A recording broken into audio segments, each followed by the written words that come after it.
It was the summer of 2014 when I decided to leave the mess of my city life behind for a while. My girlfriend had just broken up with me. I I was between jobs and I'd lost a close friend in a car accident that spring. I was unraveling, and the idea of getting away from everything seemed like the only solution.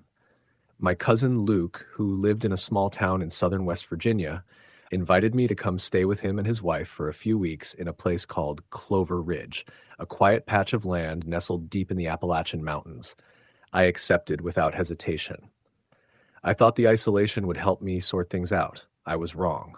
Clover Ridge wasn't even marked on Google Maps when I searched it.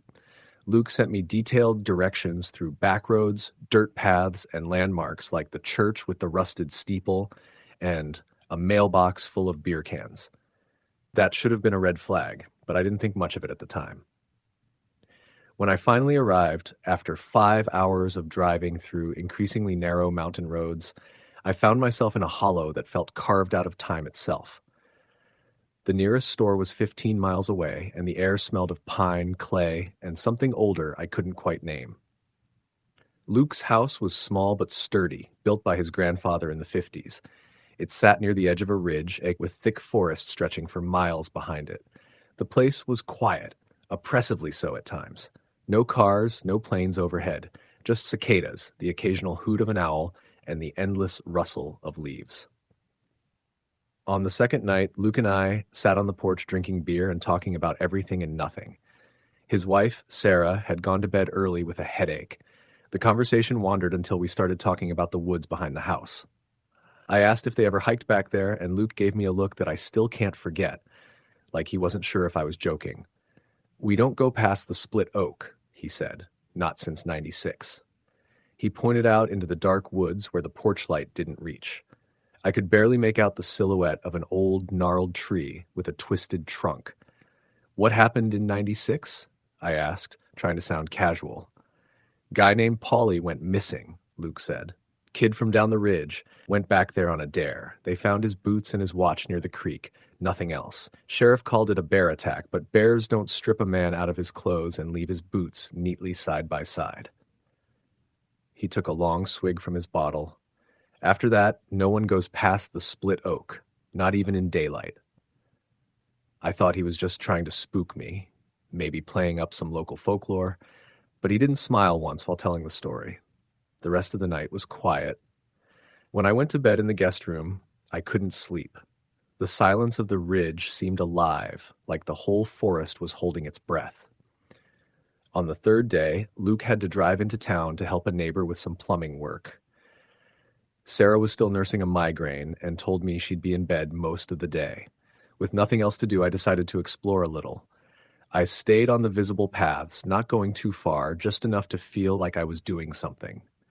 I had my phone for pictures, but, of course, no service. At one point, I wandered farther than I intended. I came across an old, moss-covered stone wall, like the remnants of some forgotten homestead. Something about it felt wrong. It was out of place, too well-formed to be natural, but too ancient to have been built by anyone recently.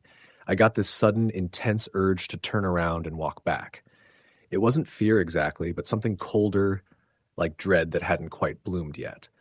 I turned and walked back, picking up my pace. I didn't look back until I was nearly back at the house. That night, I dreamed I was standing in the woods, barefoot, staring at the same moss-covered wall. I could hear something breathing behind me, something large. I couldn't turn around. I just stood there, my feet rooted in place. Then I woke up, heart pounding, drenched in sweat. I figured it was just the isolation getting to me. The days went on. The heat of summer in the Appalachians is brutal and sticky, and without anything to do, I started feeling like I was going crazy. I began hearing things, whispers in the trees, footsteps on the gravel path behind the house. One night, I swore I heard something scratching at the back door. When I opened it, nothing was there, but the screen was bent, like something large had pressed against it. I didn't mention any of this to Luke or Sarah. They already seemed tense around me, like they were waiting for something to happen. A week in, I made a mistake. I went past the split oak. It wasn't planned. I was just walking, thinking, not paying attention. One minute I was near the creek, and the next I looked up and realized the tree was behind me. I had crossed the invisible boundary. The woods on the other side felt denser, colder. The sounds were muted. I noticed right away how still everything was. No birds, no insects, just windless silence. The canopy above was so thick it felt like dusk, even though it was only mid-afternoon. I turned around immediately and walked back, retracing my steps. Or at least, I thought I did. Somehow, I got turned around. The woods all looked the same. I couldn't even hear the creek anymore. Then I saw her. A girl, maybe 8 or 9 years old, standing about 20 feet away. She wore a dirty white dress, and her hair was matted with leaves. She wasn't crying. She just stared at me, eyes wide and black. Not dark, not brown, but pitch black, like holes burned into her face. I blinked, and she was gone. I started running, panic taking over. I ran until I hit the creek again, tripping over rocks, scraping my arms on brambles. When I finally made it back to the house, I slammed the door shut and locked every window. That night, I told Luke everything. He didn't look surprised. He just sat there, jaw clenched, staring into the fire. "I hoped it'd skip this generation," he said quietly. I asked him what he meant. "My granddad used to say the ridge took what it wanted," Luke said. "Some summers it was livestock, some summers it was folks. When we were kids, it took my brother." He told me about how his younger brother, Micah, had gone missing in the same woods in 1982. Never found a trace. The family buried an empty casket. "That wall you saw? That's old. Older than this town. They say there used to be a church up there. Real old. Burned down in the 1800s. The preacher disappeared after, and folks started seeing things, hearing voices. The ridge ain't right. It watches." I didn't sleep that night. I kept hearing that same soft scratching at the windows. When I peeked through the blinds, I saw nothing. But once, I thought I saw the top of a small head just below the sill. I tried to leave the next day. I packed up my car and started the drive out. Luke didn't argue. He just told me not to stop until I hit the main road. I agreed. I didn't want to spend another night on that ridge. But the forest wasn't done with me. I took the same route out that I had taken in, but after 15 minutes of driving, I came upon that same moss-covered stone wall in the middle of the road. It shouldn't have been there. It wasn't near any road, but there it was.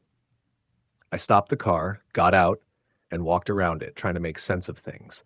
My phone was useless. No GPS, no signal. I tried turning around, only to find the road behind me was gone. There were only trees. I started panicking. I got back in the car, thinking maybe if I kept driving, I'd eventually find my way back. But the more I drove, the more everything started to look the same. The trees began to lean in closer. At one point, I swore I passed the same stump 3 times. And then, without warning, the road opened up again. I was on Route 26, near the same rusted steeple Luke had mentioned in his directions. I didn't stop driving until I reached Charleston. It's been over 10 years, and I've never gone back. I don't talk to Luke anymore. We exchanged a few messages after I left, but eventually he stopped responding. I looked up Clover Ridge recently. The whole area was wiped out in a flood in 2018. The news said no bodies were recovered. They just said the entire ridge collapsed. But sometimes on hot summer nights, I dream of that little girl in the woods. She never moves, she just watches. And I always wake up with the taste of dirt in my mouth and the faint smell of pine and old stone in the air. Story the end. The summer I turned 24, I spent a month in a small Appalachian town called Pine Hollow, helping my cousin Anna renovate her grandparents' old house. She'd inherited the place after her granddad passed the previous winter, and with no immediate family to claim it, she decided to fix it up and maybe rent it out to tourists who liked hiking and rustic cabins. I'd just gotten laid off from a warehouse job and figured the change of scenery might be good for me. We weren't particularly close, but Anna and I had always gotten along fine when we were kids, and the promise of quiet mountain air sounded better than stewing in my apartment. Pine Hollow was a quiet dot on the map, somewhere in the Blue Ridge stretch of the Appalachians. No big stores, no cell service once you pass the gas station off Route 52, and certainly no Wi-Fi. Just mountains, trees, and houses with too many porches. Anna's grandparents' house sat alone up a dirt road that turned into gravel halfway up the hill. The trees thickened on either side, and the canopy overhead darkened the way like you were entering a tunnel. The house itself was 2 stories, pale blue paint now faded and chipping. The porch sagged in one corner, and the steps groaned like they were ready to give. It looked like the kind of place horror movies got filmed, and I remember joking about that the first day. Anna didn't laugh. She just said, "Yeah, it does," and unlocked the door. Inside, the air smelled stale and sweet, like wood rot and something floral left too long. Furniture was all covered in white sheets, dust settled on everything. There were old family pictures lining the hallway, the kind that always looks like everyone died young. Her grandmother, I'd been told, had passed when Anna was 12. Her granddad had lived alone for over a decade after that. We spent the first few days cleaning, airing out rooms, scrubbing walls, dragging rugs outside to beat the dust out. At night, we'd sit on the porch with drinks and listen to the forest. Crickets, owls, and the occasional rustle of something moving too heavily to be a squirrel. It was peaceful, mostly. I slept in the guest room upstairs, across from Anna's, both of us with box fans in our windows to fight the heat. It was about the fourth or fifth night when things started feeling off. I woke up sometime after midnight, not sure why. The box fan was still humming, and the air was cool against my skin. But something felt wrong.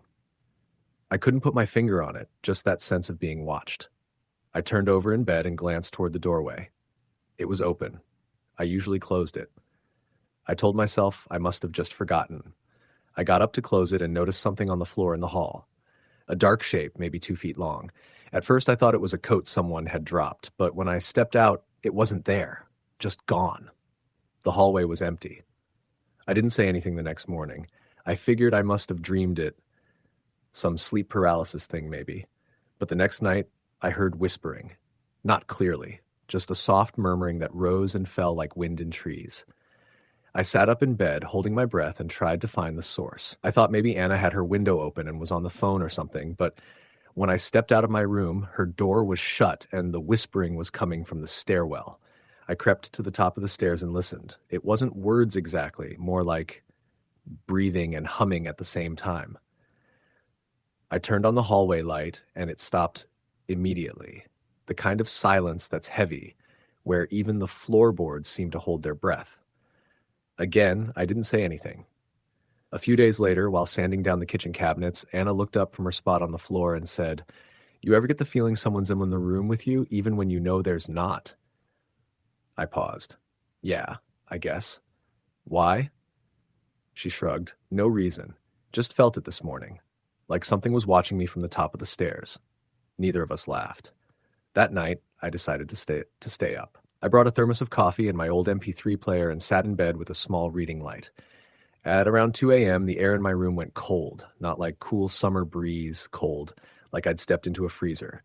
The fan rattled once and stopped spinning. The motor was still humming, but the blades weren't turning. My skin prickled. Then I heard footsteps. Soft, slow, padding on the wooden floor just outside the door. I turned off the light. The footsteps stopped. Silence. I waited, barely breathing. After a full minute, I got up and crept toward the door. The hallway beyond was empty.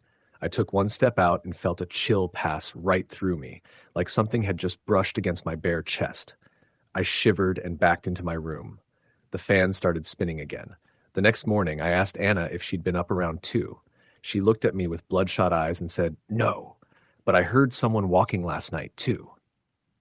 We decided to start sleeping with our doors locked. A week passed like that. Every night brought some new sound, scratching under the floors, footsteps in the attic, soft whistling through the keyhole. Once, Anna said she'd woken up to someone humming in her room. She turned on the lamp and saw the rocking chair in the corner rocking gently, like someone had just stood up. She didn't sleep at all the next night. Then came the worst part. We were in the crawl space under the house, checking for wood rot before we could patch the porch. It was hot, cramped, filled with spider webs. I had a flashlight, and Anna was behind me with her phone flashlight. I spotted something sticking out from one of the dirt walls, just a little square of fabric. When I pulled on it, the wall gave way slightly, and a wooden box tumbled out. It was old, handmade, nails rusted. We brought it outside into the sunlight and opened it. Inside were 4 things: a child's porcelain doll with black button eyes, a lock of hair tied with a red ribbon, a yellowed piece of paper with something handwritten in smudged ink, and a tiny glass vial filled with something dark and thick. Blood, maybe, or something worse. Anna didn't touch any of it. She stood and walked to the edge of the yard, pacing, muttering to herself. I unfolded the paper. The writing was faded, but I could make out some of it. Offer to the shade that walk / keep the box buried, eyes covered, always. Do not forget the nights it came.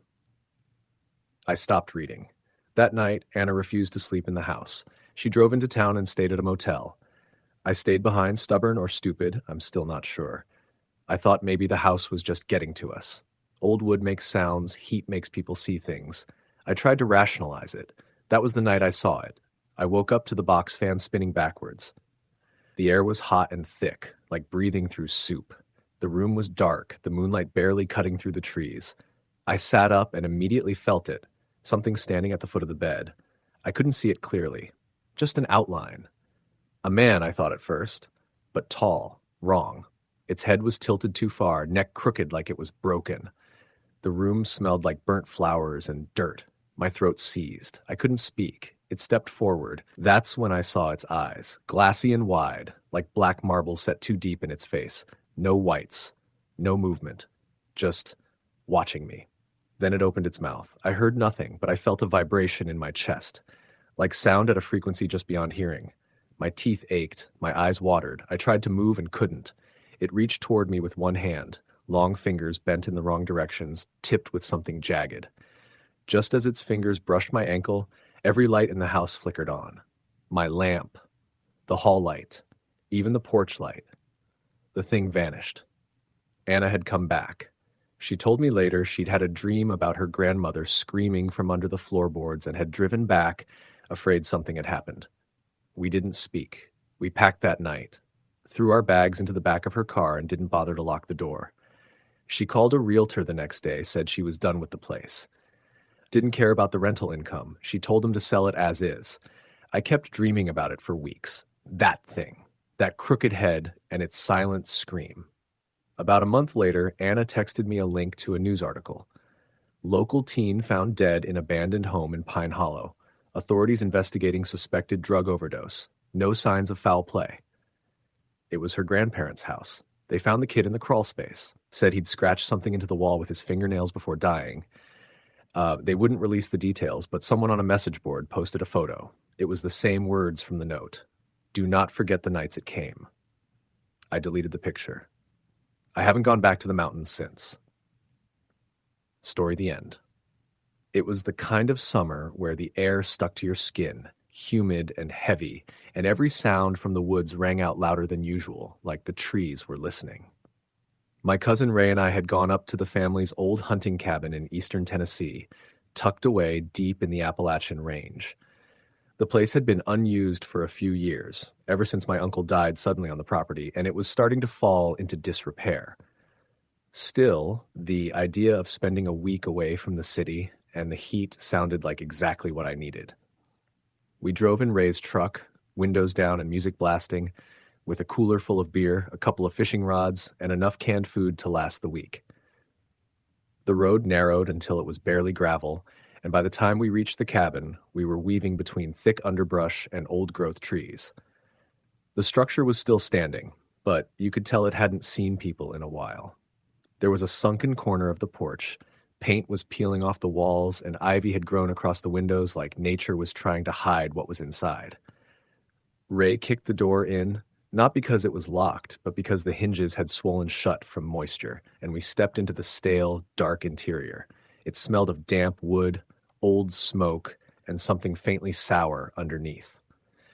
There were still pictures on the walls, black and white photos of deer, hunting dogs, and my uncle grinning wide, holding a rifle in one hand and a mason jar in the other.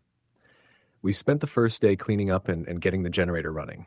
It was loud, but it gave us a few working lights and a fridge to keep our food from spoiling. That night, we grilled hot dogs over the fire pit, drank too much, and ended up laughing until we collapsed in our cots. It wasn't until the second night that things started to feel off. I woke up sometime around 2 a.m. The generator had shut off, probably ran out of fuel, and the silence was so complete it felt unnatural. I sat up and listened. No crickets, no frogs, just this dull throb of nothing pressing in on the walls of the cabin. Then I heard something, a soft knock. Not on the door, but on the side of the cabin, like someone was gently tapping the wood. 3 slow knocks, then silence. I sat perfectly still, trying to convince myself it was a branch or a raccoon. I heard Ray snoring on the other side of the room, oblivious. Then the knock came again, this time closer to the window. I crept over to the glass and pulled the curtain back, expecting to see maybe a deer or nothing at all. But the woods were pitch black. The moon was hiding behind clouds, and without the generator, we had no exterior lights. I should have let it go. I should have chalked it up to the wind and gone back to bed. But something in my gut told me we weren't alone out there. The next morning, I asked Ray if he'd heard anything. He shook his head, laughed it off.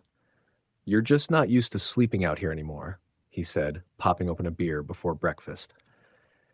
Later that day, we hiked a few miles out to a nearby stream to fish. We stayed gone most of the afternoon, but when we came back, I noticed the front door was wide open. We were sure we'd closed it. "Maybe the wind," Ray muttered, but even he didn't sound confident. We checked the cabin top to bottom. Nothing was missing, nothing out of place, except there was a single muddy footprint on the wooden floor, just inside the doorway. Small, like a child's, but barefoot and leading nowhere.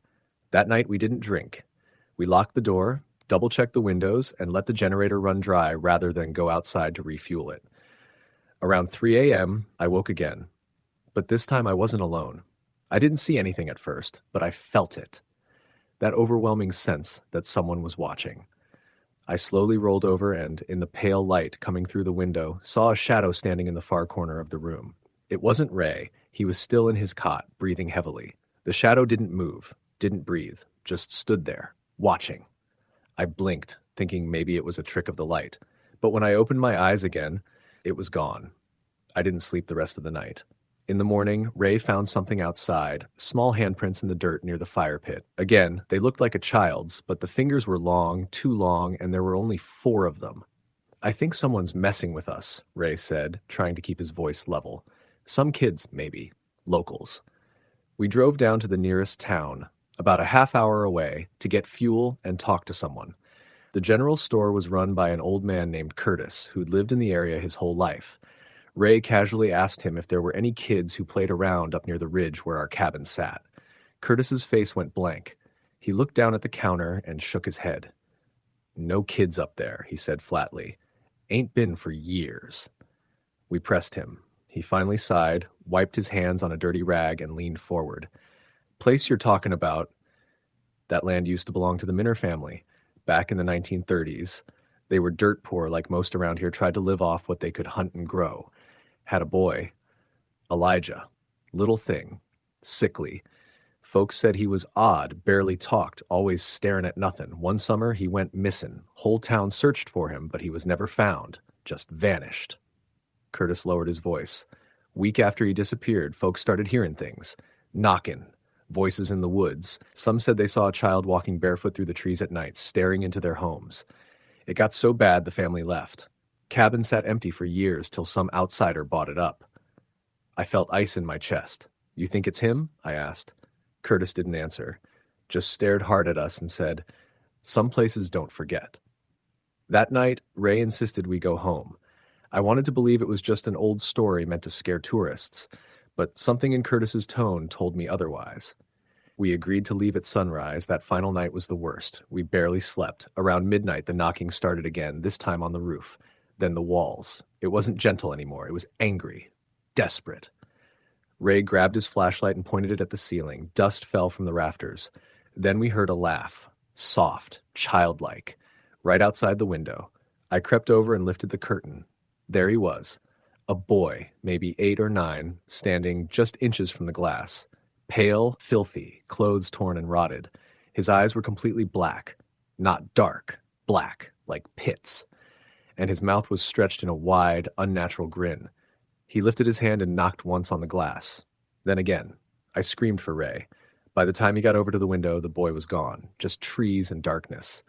We packed everything into the truck in the dead of night. Didn't care about leaving food or gear behind. We just drove. Didn't speak until we hit the main road. I never went back. Ray tried once, a year later.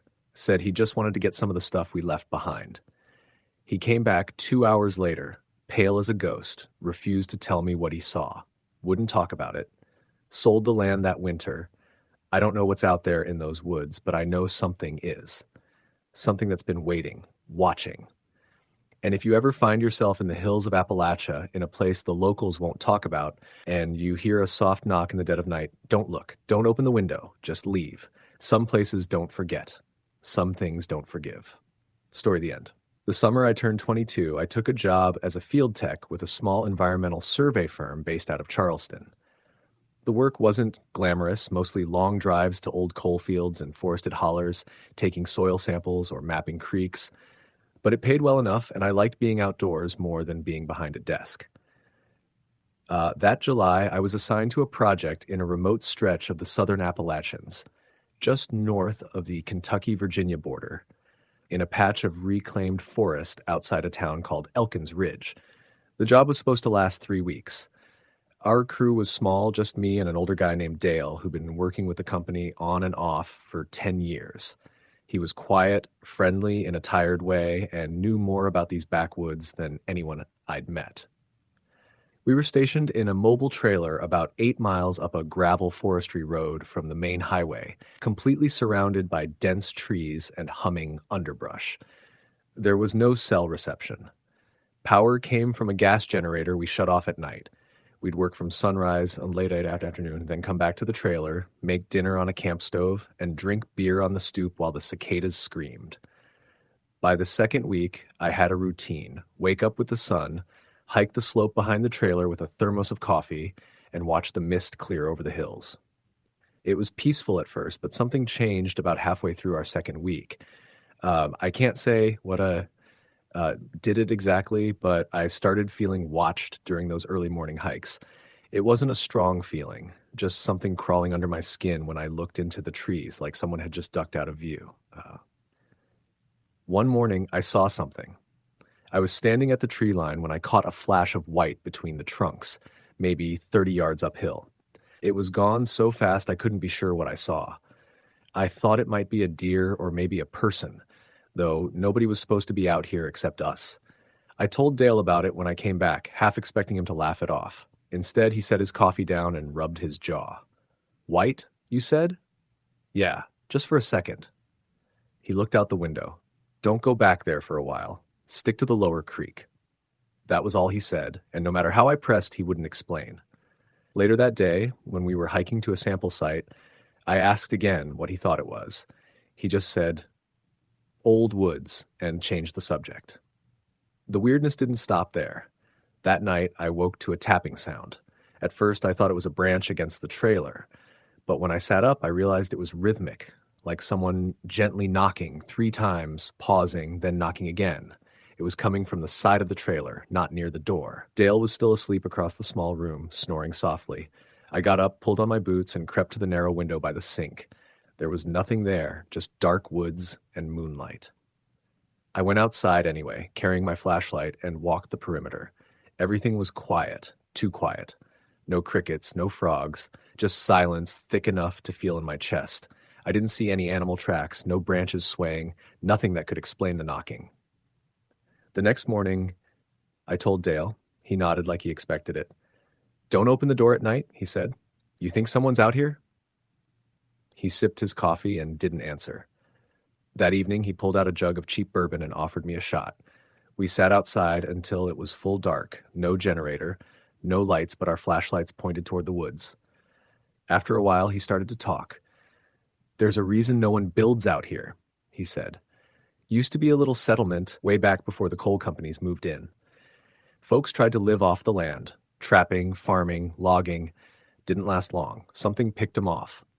Like what?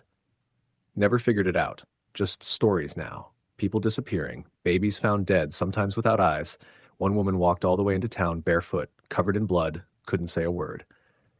He turned to me. They say the woods don't want us here. I wanted to laugh it off, but I didn't.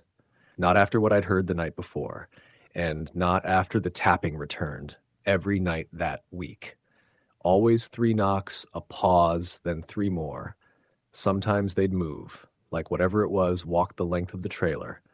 One night the knocks came from both sides. Dale never got up to check, never even looked afraid, just laid in bed with his eyes open.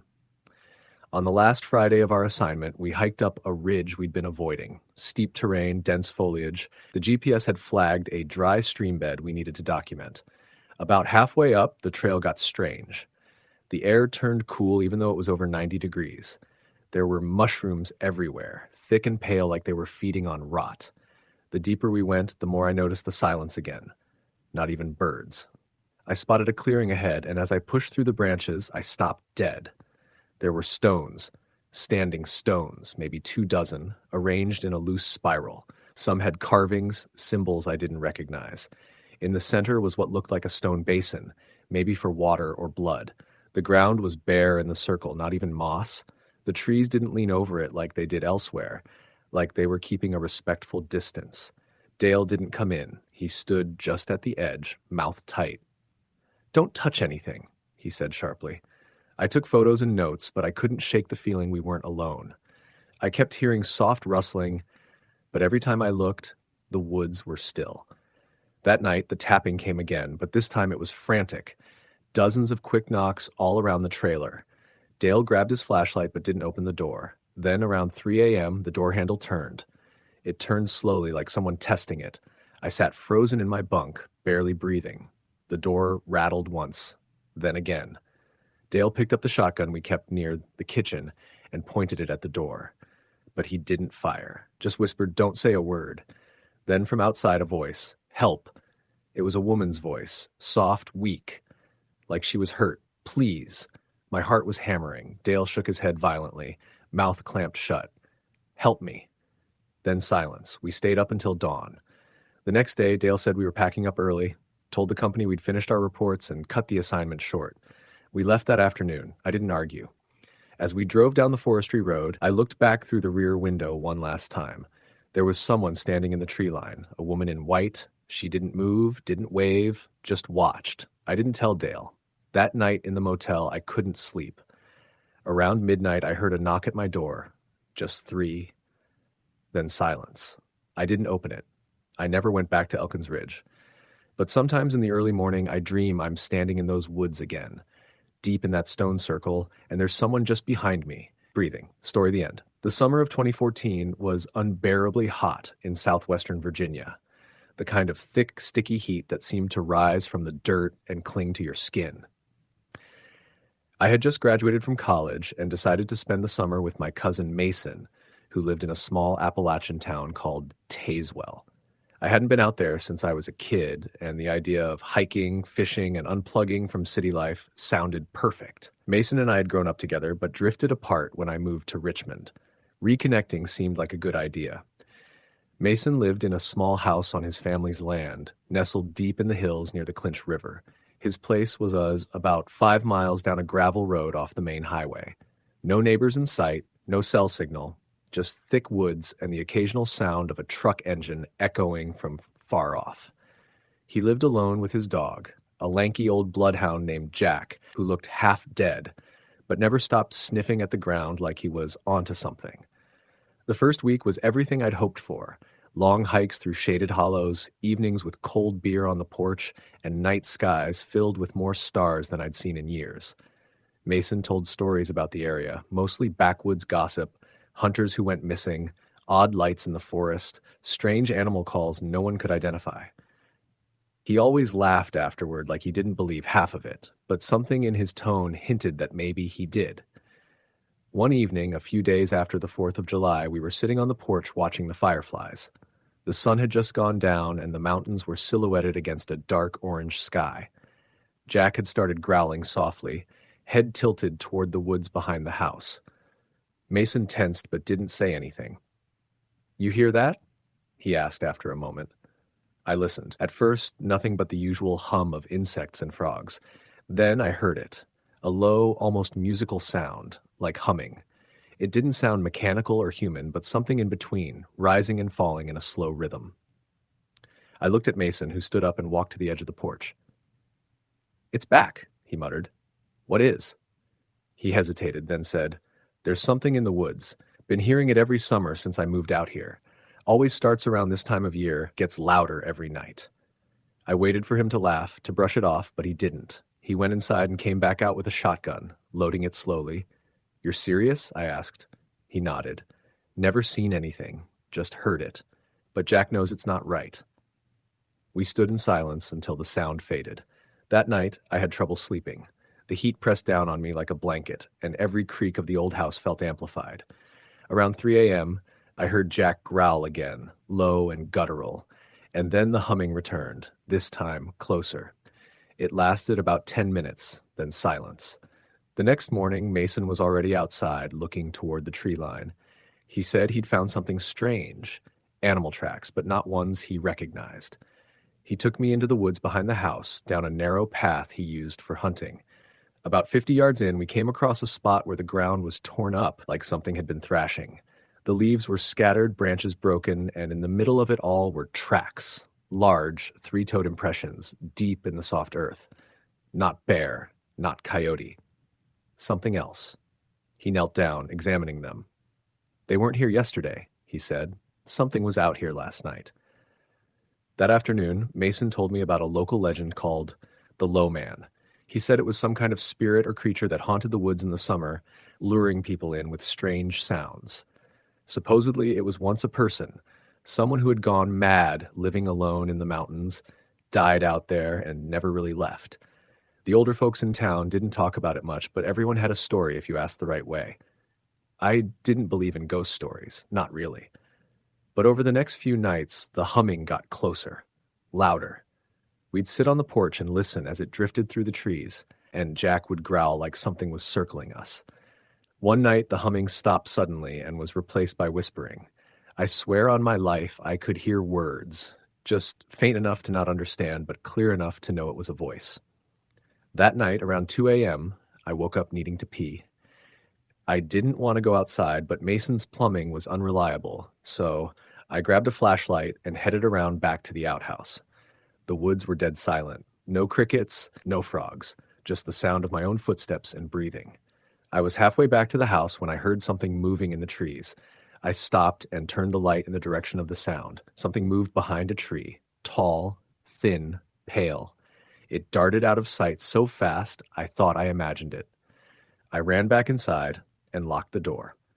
Mason was already up, shotgun in hand. He said he'd seen it too, something watching from the woods. Neither of us slept the rest of the night. The next day, we drove into town.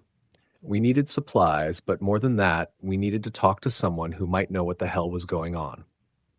Mason suggested we visit an old man named Ellis, who lived on the edge of town.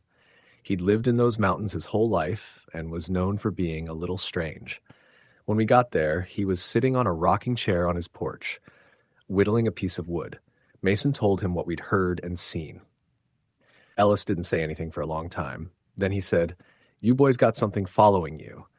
He told us that the Low Man wasn't a ghost or a man, but something older, something that lived deep in the hills and came out in the heat of summer, drawn to voices, lights, and movement. He said it marked people, followed them for days before showing itself fully.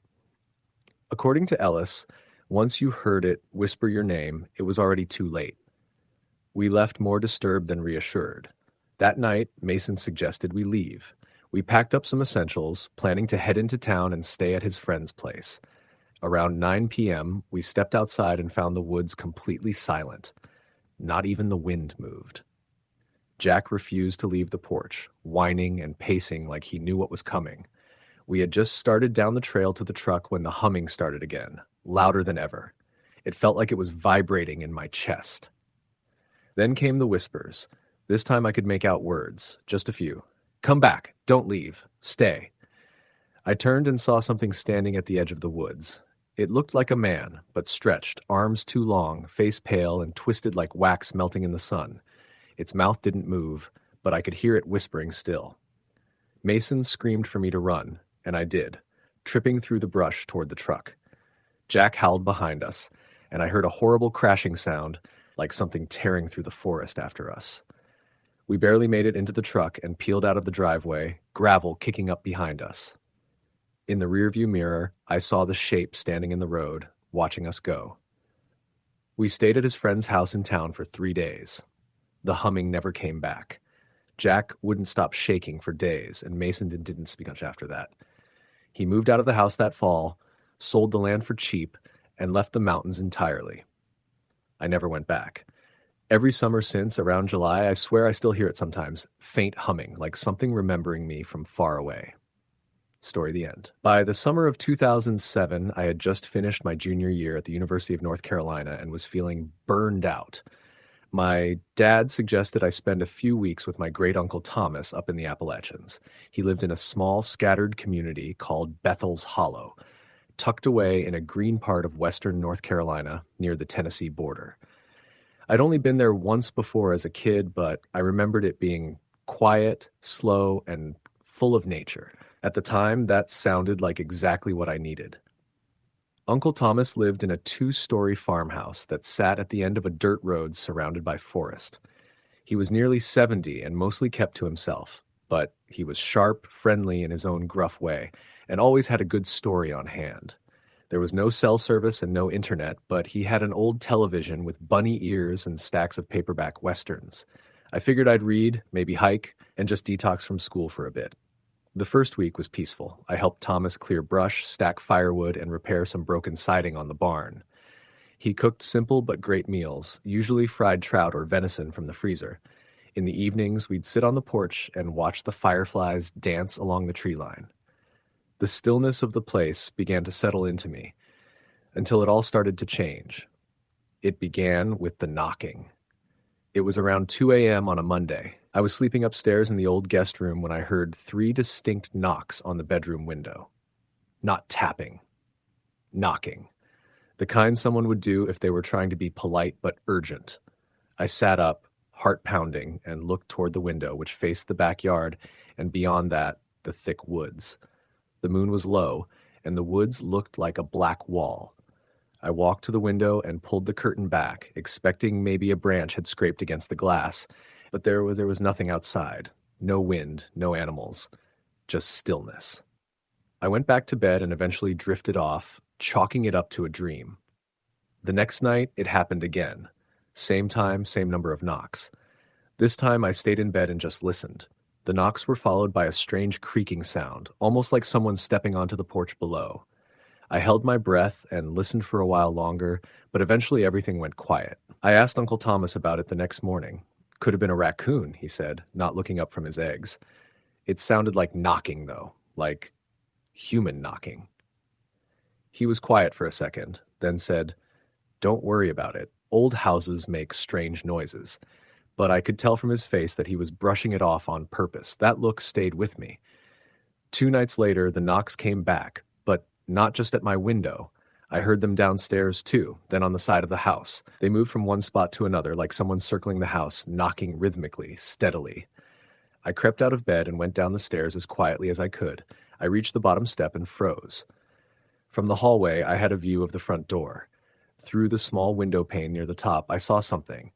A shape standing just on the porch, not moving, not swaying, just still. It was tall and thin, and I couldn't make out a face, but the outline was unmistakable. A person. I felt cold bloom in my chest. I backed up slowly and didn't even think to call out for Thomas. Eventually, the knocking stopped, and when I looked again, the shape was gone. The next morning, I told Thomas everything. He didn't speak for a long moment. Then he stood up, walked to the pantry, and came back with a small cloth pouch tied shut with twine. "I hoped it wouldn't start up again," he muttered. I asked him what he meant, and he finally told me. Back in the 1970s, a girl named Clara Hayes had disappeared from a nearby farm. She'd been 15, and her family was deeply religious and strict. Some people in the community said they'd heard things, fights, screaming, crying late at night. Her parents claimed she ran away, but a few folks, including Thomas, never believed that. Her body was never found. 2 months after she vanished, people around Bethel's Hollow started reporting strange things, knocking on their windows late at night, seeing a girl standing at the tree line in a white dress, hearing crying in the woods. Then one night, a barn on the old Hayes property burned down. No one claimed responsibility. After that, the sightings stopped. People said it was Clara, angry and lost. Thomas believed that whatever haunted those woods had come back. "She don't want help," he said. She just wants to be seen, to be known. I didn't know what to say. He gave me the pouch and told me to hang it by the window. Inside was salt, dried rosemary, and a small carving of a bird made from ash wood. That night, I hung the pouch and tried to sleep. I kept the lamp on and laid facing the window. The knocks came, just after 2, but this time I stayed put. After the knocks, I heard what sounded like weeping, not loud, but soft and full of sorrow. Then came the sound of something dragging. A slow, deliberate scrape along the wood siding like fingernails or claws. I stayed frozen in bed for hours. The next morning, I went outside and saw long, thin scratch marks below the guest room window. They were uneven, like someone had dragged a stick or fingers up and down the wood. Thomas just looked at them, nodded once, and went back inside. That was the last night I stayed in the guest room. I moved to the couch downstairs and started keeping a flashlight and a knife with me. I didn't sleep much. A few days later, I was hiking an old trail behind the house when I came across something strange. About half a mile into the woods, I saw what looked like a small clearing. In the middle was a circle of stones, and in the center of that was a patch of scorched earth, black, dead, nothing growing. Around it were small wooden dolls, some standing, some collapsed, and all of them with burnt faces. I felt sick looking at them. I don't know why, but I picked one up. It was light, smelled of ash, and had something carved into the bottom, a name, Clara. I ran back to the house, heart racing. Thomas didn't seem surprised. "That's where they did it," he said. "Did what?" "They tried to call her back. Some of the kids back in the 90s messing around with things they didn't understand. The circle's been there ever since." That night, I dreamed of Clara. I saw her walking through the woods, her dress torn, her face half burnt. She didn't speak, just looked at me with empty eyes. When I woke, the pouch above my bed had been torn down, and the wood around the window was cracked. We decided I should leave. Thomas said it wasn't safe anymore, and I didn't argue. I packed that morning. As we loaded up the truck, I looked out at the trees one last time. Standing just beyond the brush was the shape of a girl, tall, thin, unmoving. I never went back to Bethel's Hollow after that. Thomas passed away 5 years later, and the property was sold off. Don't know what happened to the house. Sometimes I still dream about it, about the knocking, the crying, the eyes in the trees. I've tried to tell myself it was all stress, that maybe I was more burned out than I realized. But deep down, I know what I saw. I know something was there in those woods. Something that still is. Story the end.